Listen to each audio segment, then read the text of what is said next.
So over the weekend, to give you a positive story about video games and something fun to talk about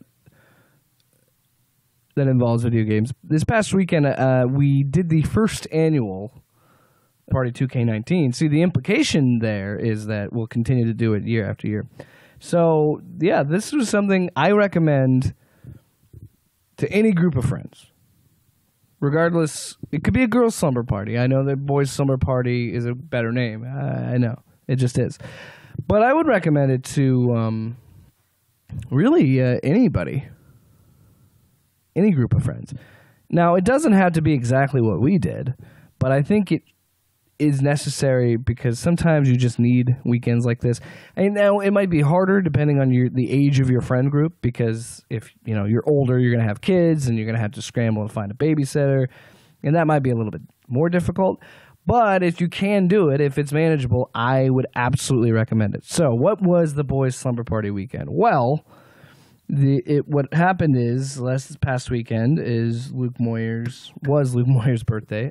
If you don't know who Luke is, he's been on this show before when we did the trilogy interview with Tommy, and then he also put him in one of the archive episodes that we used to do. I currently am doing the Batcast. Well, it's just called Batcast.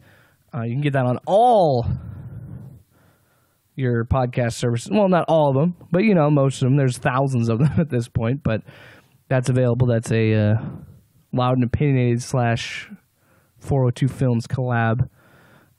It was his birthday, so we got some friends. Again, all these guys have been on the show. Adam was with us, and Gomez was with us. This is what's so funny is I packed all the equipment to record an episode of this show and have it for this week's episode. But as it happens with us, we tend to plan some things, and sometimes things just don't work out. And I don't want to say it was solely because of having adult beverages, but it was definitely because we were drinking. That's another thing, too. You have to pick the destination, and you cannot leave. That is a huge thing. I mean, you could get an Uber if you wanted, but that I think it defeats the purpose. Because this isn't the usual boys did together party type weekend. It's different. Not very different, but it's different. So what is the boys slumber party weekend?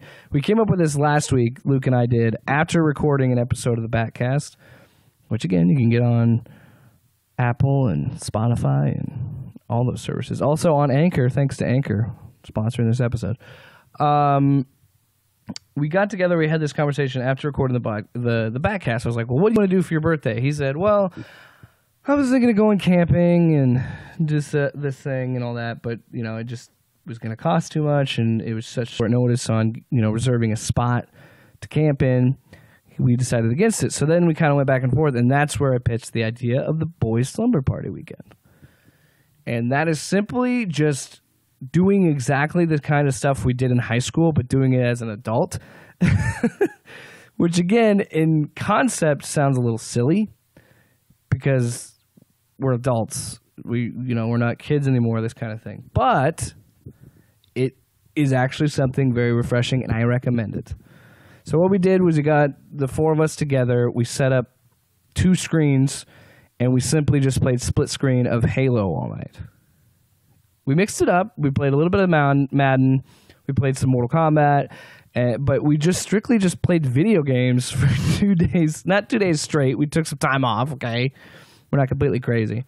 But we just did that. And I think it was one of the most therapeutic weekends I've ever had. Because it was straight up like we were in high school. We got together. We hung out in his basement. So we stayed in one room. We did go outside. I know some people might be concerned about that. We did eventually go outside, played some catch. Again, really playing up the whole what we did in high school motif. And yes, there were alcohol involved, but we literally decided that when we were recording Batcast, we're like, all right, here's what we're doing. We're ordering some pizzas. We're getting some hot wings. We're getting Mountain Dew. We're getting video games, and we're just going for it. And in that, just the decision to do that was enough to get us excited. Was enough to make us be like, oh, we're really going to go through with this. We're really doing it. This is awesome.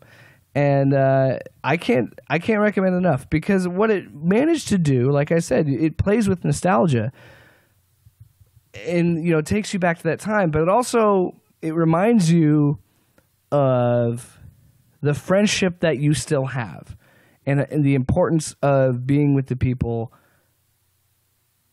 that you really care about, that you love. And we were lucky enough to have that experience because we all went to high school together. And now Luke and I didn't really become close friends until after high school, until he moved to Lincoln when I was living in Lincoln, and Tommy moved out, and so I was like an honorary roommate and vice versa, where we didn't really live together. We just stayed at each other's place a lot, and we didn't pay each other rent money. But so we didn't necessarily have that. I mean, we still hung out in high school. We were still friends in high school, but the bond got stronger after high school. But the Halo night, like slumber party thing, Adam and Gomez and Adam's brother Andrew, we did that every weekend, almost every day in the summer. And, it's funny because Adam and Gomez and I, we all worked at the same place for, I'd say, over about a year. So we were always hanging out with each other at work, and we were, when we were at work, what were we talking about? Oh, how can we hang out and play Halo? How can we hang out and play Call of Duty? That's all that was. And having that moment, that little slice of life, that little slice of time, again, was incredible. It was so much fun to just go back and plant myself 10 years ago, 12 years, 8 years ago, whatever number you want to put on it, like 15 to 17, 18, whatever. There was just such a brief period of time where it was really that moment of just four friends having the best time, just hanging out, just enjoying each other's company. Now, I don't necessarily think we enjoyed each other's company the whole time, mostly because we were playing Halo, which the four of us together playing that game can get very competitive. And especially when there is a definite skill gap between players. Like, I'm not saying I'm a great Halo player. I'm not. But there was a gap between Gomez and Andrew, and then there was a gap between... I don't think I phrased that correctly. If there was a bar, like a scale, Gomez and Andrew were at the top. I was a little bit below, and Adam was further down than me. Now, Adam might get mad at me, but it's true. He knows it's true. Now, he can try and dispute it, but anybody that's played this game with us and done anything with that, they know the truth. I'm a better Halo player than him. I'm not a great Halo player. People have seen that on YouTube. The videos the Let's Plays that I put up on my YouTube channel. People know I'm not great at the game, but people know that I am adequate at best. On a very good day, I'm adequate. Most of the time, if I'm lucky, average or subpar. But it's still better than Adam. So what does that say about you, Adam? I'm just saying. His excuse is going to be, well, I got a PlayStation. I played PS3. You guys had 360. Adam, I had a PS3 for a long time, okay?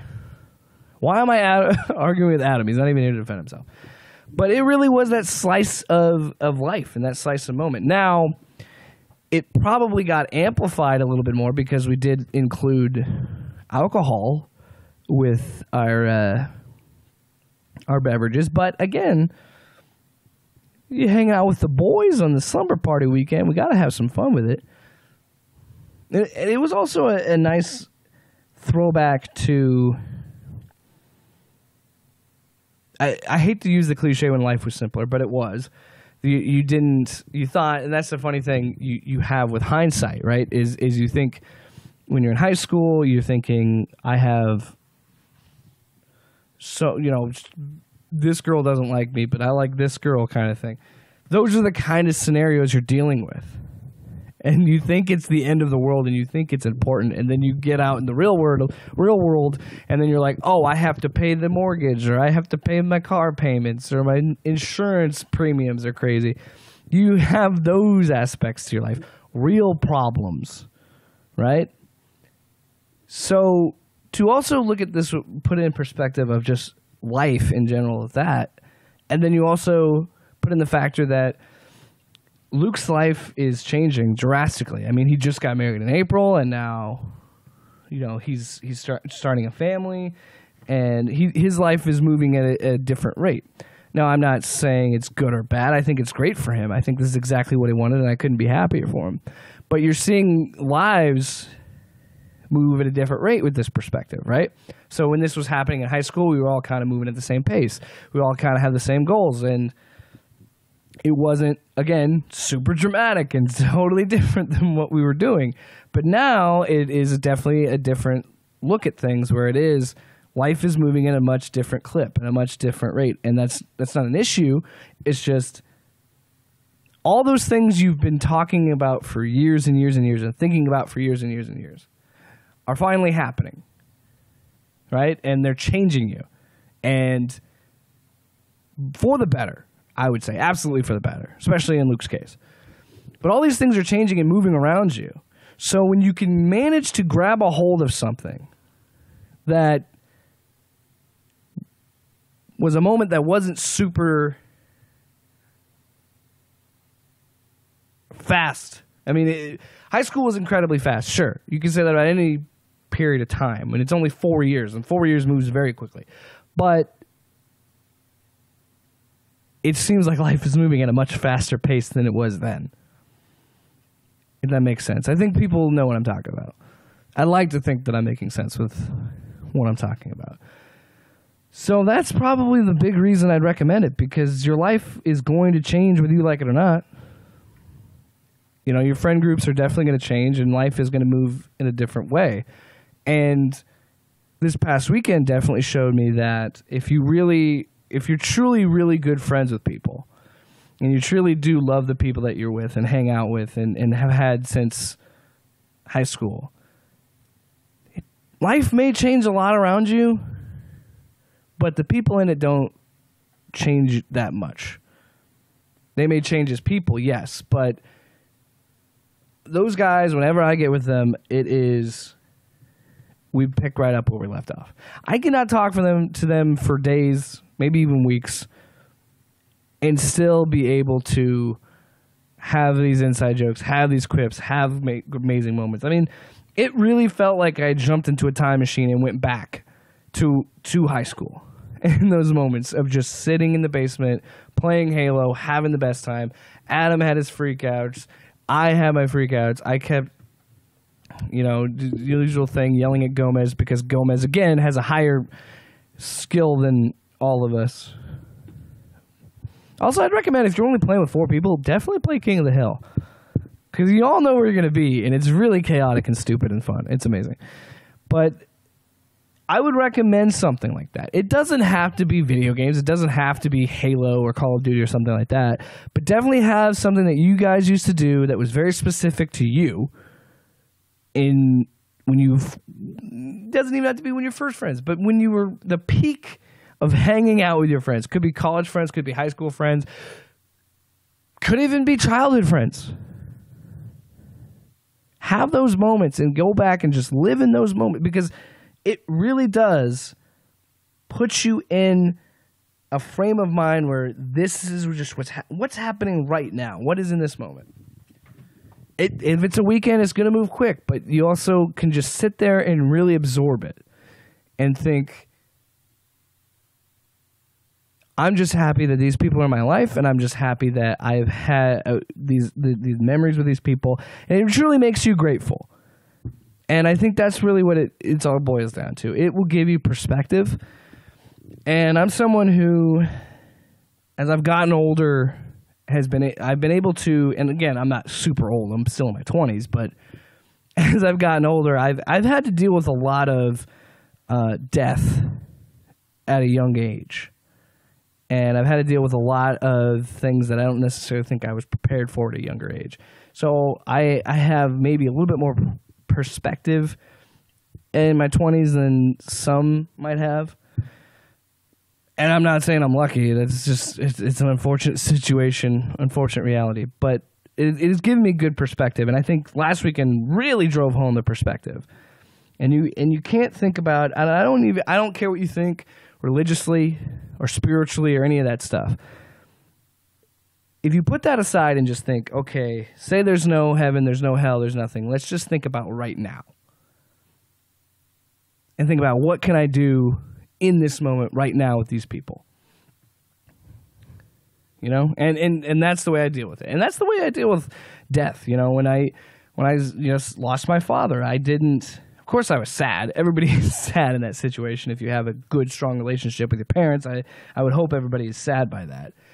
But how it's changed me mentally is it's given me perspective, and it is, yes, that sucks that happened to me in my 20s, but also I got to spend 20 plus years with my dad. So then when I go back and I look at this, and I was like, holy crap, I've got to spend 10 plus years with these guys. And if I have any say, it's going to be another 40 to 50, you know what I mean? Or, you know, we were really old. With our drinking habits, I don't know how we're going to get to that age, but it will give you perspective and it really make you realize how much you care about other people and how important it is to have those relationships. And yeah, that's it for this week's episode. This got a little bit more sentimental and sweet and gushy than I expected. So I'm going to put it up as one episode, but if you don't want to deal with any of the super dark, angry, political side of things, I totally get it. I will put a timestamp in there, because I implore you to listen to the second half of this episode, because the second half of this episode, I think, really drives home how much fun you can have with friends and how important it is to have friendships and strong relationships and to never lose touch with the people you love most. I think that's the big thing I want to put out into the world from this episode is make sure you tell the people that you love the most in your life, make sure you tell them you love them, because you never know what happens. And also take a step back and think about how much time you spent with these people and how happy they make you. Because I promise you, when you do that, you'll be a much happier person until something you see on the news angers you. And then you'll be mad for a day or so, and then you'll remember, hey, I still have great people in my life. I'm rambling. Thank you so much for listening to another episode of The Jake Williams Show. And make sure to like Loud and Opinionated on Facebook. Follow us on Twitter, Loud Opinionated. Check out the other shows on the Loud Opinionated Network, Batcast, Loud Sports, and another show coming soon, very, very soon. As I mentioned, I'm going to be very busy, so some of these episodes are going to be pre-recorded from the Jake Williams Show. And the Batcast are probably going to dig into the old Batcave archive and dig something up for you. But regardless, above all else, be loud and be proud.